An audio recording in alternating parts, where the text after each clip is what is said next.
আসসালামু আলাইকুম। আম রপ্তানির ধারাবাহিক প্রতিবেদনের আজকের এই পর্বে আপনাদের সকলকে জানাচ্ছি আন্তরিক শুভেচ্ছা এবং অভিনন্দন। আজকে যে জিনিসটি বলার চেষ্টা করব সেটা হচ্ছে আম রপ্তানি করতে গেলে ইন্সপেকশন, টেস্টিং এবং কোয়ালিটি কন্ট্রোল কীভাবে করা হয়।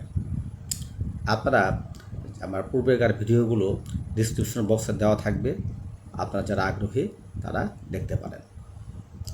আমি যে বিষয়টা নিয়ে কথা বলছিলাম যে বাংলাদেশ চীনে আম রপ্তানি করতে চায়।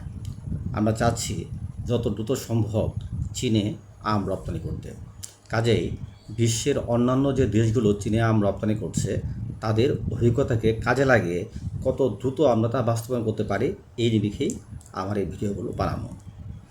তো আমরা যে ইন্সপেকশনটা করব, ইন্সপেকশনটা সাধারণত দুই ধরনের হয়ে থাকে। একটা হচ্ছে ফাইটোস্যানিটারি ইন্সপেকশন, আর একটা হচ্ছে হিউম্যান সেফটি ইন্সপেকশন।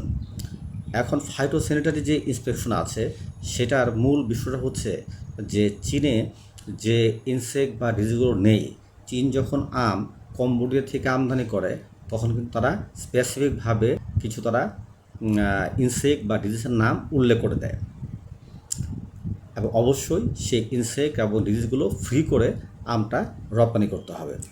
এক্ষেত্রে চীন যখন আম রপ্তানি করেছে কম্বোডিয়াকে, সে স্পেসিফিকভাবে 9টি পেস্টের কিন্তু একটা তালিকা দিয়েছে এবং সেই তালিকা অনুযায়ী কম্বোডিয়া প্রয়োজনীয় ব্যবস্থা গ্রহণের মাধ্যমেই কিন্তু আম চীনে রপ্তানি করেছে। আর হিউম্যান সেফটির যে ব্যাপারটা আছে সেখানে কিন্তু এমআরএল এবং হেভি মেটালসের বিষয়গুলো সেখানে আসবে।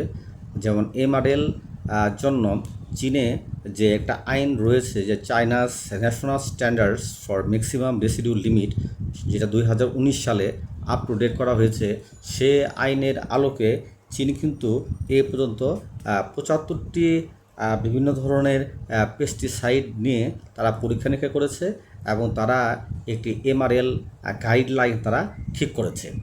অর্থাৎ আম রপ্তানি করতে গেলে তার ম্যাক্সিমাম রেসিডিউ লিমিট সেটা অবশ্যই তার যে গাইড আছে তার মধ্যে অবস্থান করতে হবে। অর্থাৎ যদি লিমিট যদি তার বাইরে চলে যায় তখন কিন্তু সে আম চীনে আর রপ্তানি করা যাবে না। এবং কিন্তু আমাদের দেশে আমরা কিন্তু এখন পর্যন্ত আমাদের কোনো এমআরএল লেভেল নেই, আমরা এখনও কোনো এমআরএল লেভেল সেট আপ করতে পারিনি। আমরা সাধারণত যে এলিমেন্টারিয়াস কমিশন অফ স্ট্যান্ডার্ডস অর্থাৎ কোডেক্স এলিমেন্টারিয়াস কমিশনের যে স্ট্যান্ডার্ডটা আছে বাংলাদেশ কিন্তু সেটাই সাধারণত ফলো করে থাকে। এটা একটি আন্তর্জাতিক গাইডলাইন।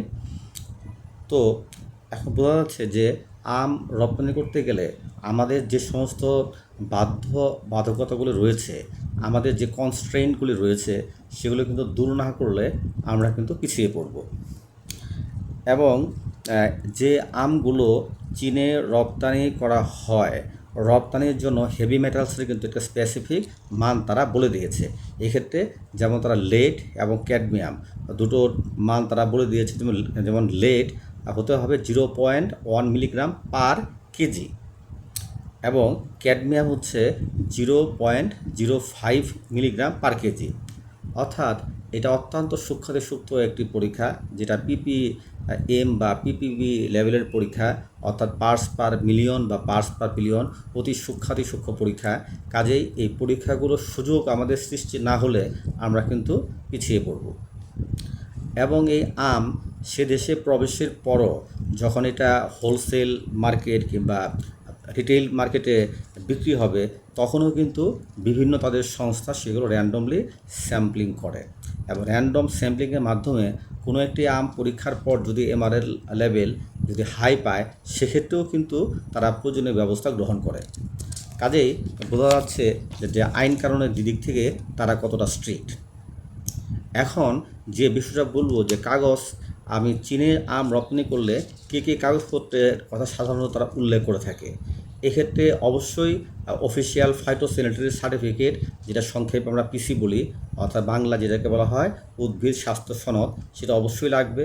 তারপর certificate of origin sale contract, bill of lading, packing list, এই কাগজগুলো অবশ্যই লাগবে।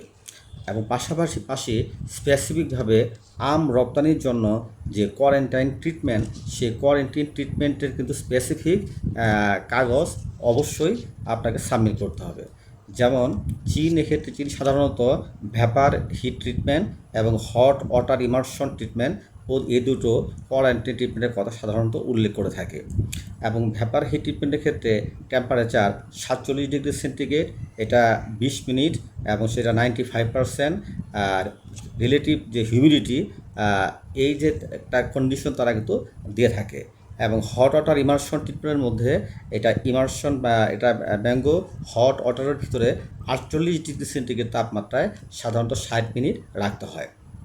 এবং এই পরীক্ষাগুলো করার পরে সুনির্দিষ্টভাবে এই পরীক্ষার কাগজগুলো কিন্তু আপনাকে সে দেশে পাঠাতে হবে।